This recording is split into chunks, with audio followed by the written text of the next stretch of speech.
अस्सलाम वालेकुम। आज मैं आपके लिए लाई हूँ समोसे की एक और नई बेहतरीन, यूनिक और बेहद खूबसूरत सी रेसिपी।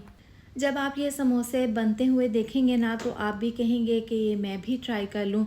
देखने में ये मुश्किल लग रहे हैं लेकिन बनाने में बेहद आसान है। गर्मा गर्म शाम की चाय के साथ आप इसको बनाकर सर्व करें, खाने में बहुत ज़्यादा टेस्टी और क्रिस्पी बनते हैं। तो चलिए बनाना शुरू करते हैं। सबसे पहले बाउल में डाल देंगे 2 कप मैदा।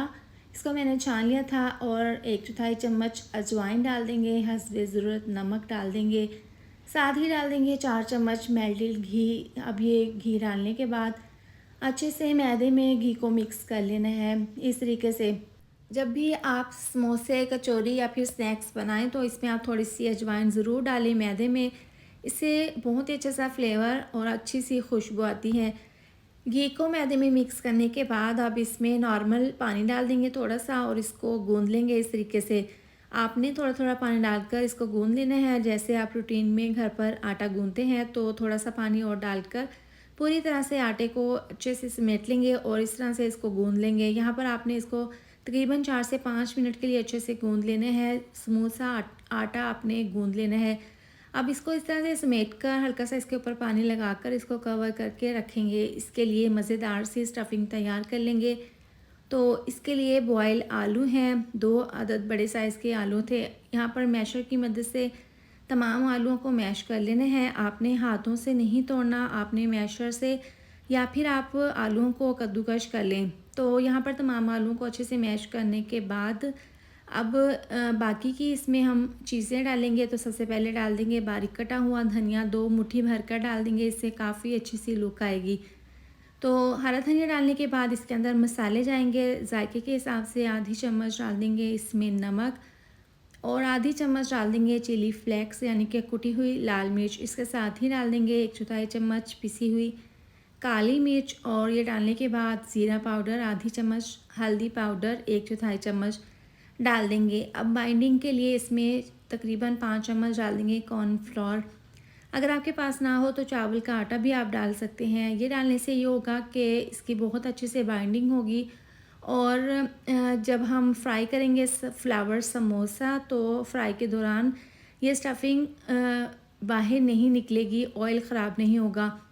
और यहाँ पर फिलिंग बनाने की सबसे ख़ास बात यह है कि जब भी आप आलूओं की कोई भी फिलिंग तैयार करें तो पहले आपने आलूओं को उबालकर ठंडा कर लेना है। इसके बाद आपने ये स्टफिंग तैयार कर लेनी है। अच्छे से मिक्सचर को मिक्स करने के बाद हाथों पर हल्का सा ऑयल लगा लेंगे, 1 चम्मच।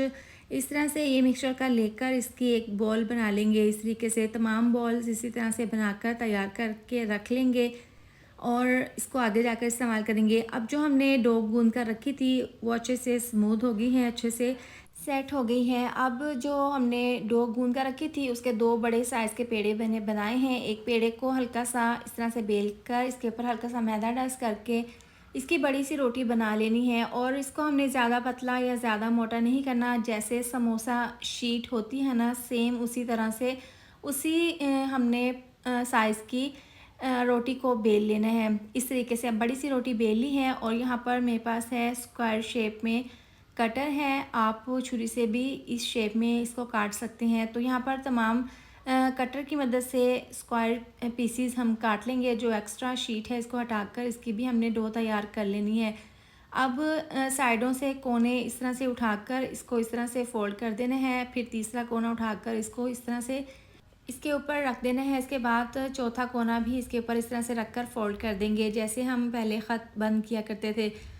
चारों कोनों को आपस में इस तरह से बंद करने के बाद अब इसकी साइड को चेंज करके सेंटर में जो हमने बॉल बनाई थी, आलू की फिलिंग तैयार की थी, वो दरमियान में रख कर अब आप यहाँ पर ध्यान से देख लें, इसकी एक नोक को इस तरह से इसके ऊपर फोल्ड कर देंगे और फिर इसके बाद सामने वाली नोक को उठाकर इसके ऊपर इस तरह से इसको बंद कर देना है। दोनों नोकों को बंद करने के बाद अब जो साइड वाली तीसरी नोक है इसको भी इसके ऊपर इस तरह से फोल्ड कर देना है और चौथी नोक को इसके ऊपर इस तरह से बंद करके दरमियान में आपने इस तरह से इसको हल्का सा चारों कोनों को पकड़कर आपने बिल्कुल इसको बंद कर देना है। इसके बाद यहाँ पर जो साइडों की नोक है इसको इसकी हमने पैटीज़ क्रिएट करनी है। तो यहाँ पर इसको हल्का सा इस तरह से निकाल कर नोक को आपने हल्का सा इसको प्रेस कर देना है इस तरीके से, तो ज़बरदस्त सा ये फ्लावर समोसा बन जाएगा। तो इस तरह से ये नोक को निकाल कर इस तरह से आपने इसको हल्का सा प्रेस कर देना है, तो ये बहुत ही आसानी के साथ ज़बरदस्त सा ये फ्लावर समोसा बन जाएगा। आप ये स्टेप ध्यान से देख लें, ये बनाना बहुत ही आसान है और ये समोसों से भी ज़्यादा फ्लावर समोसा मज़ेदार बनकर तैयार होता है। तो इसी तरह से तमाम फ्लावर समोसा मैं तैयार करके रख लूँगी। आप इस पॉइंट पर फ्रीज़ भी कर सकते हैं, जब भी आपका दिल चाहे आप निकालें और गर्मा गर्म फ्राई करके खा सकते हैं। अब इनको हमने फ्राई करने हैं, तो फ्राई करने का तरीका ये है कि आपने बिल्कुल लो आंच पर इस तरीके से ये फ्लावर समोसा डाल देने हैं ऑयल में और फ्राई कर लेने हैं बिल्कुल लो आंच पर। 4 मिनट के बाद इनकी साइड को चेंज कर देंगे, क्योंकि एक साइड से हल्का सा कलर आना शुरू हो गया है। तो अब तमाम फ्लावर समोसा की हम साइड को चेंज कर देंगे, ताकि दूसरी साइड से भी इसी तरह से फ्राई हो जाएं। तो लीजिए, दोनों साइड से बहुत ही अच्छा सा कलर आ गया है। आपने बिल्कुल लो आंच पर फ्राई करना है, जितनी आप कम आंच पर फ्राई करेंगे उतना ही इसके ऊपर अच्छा सा कलर आएगा।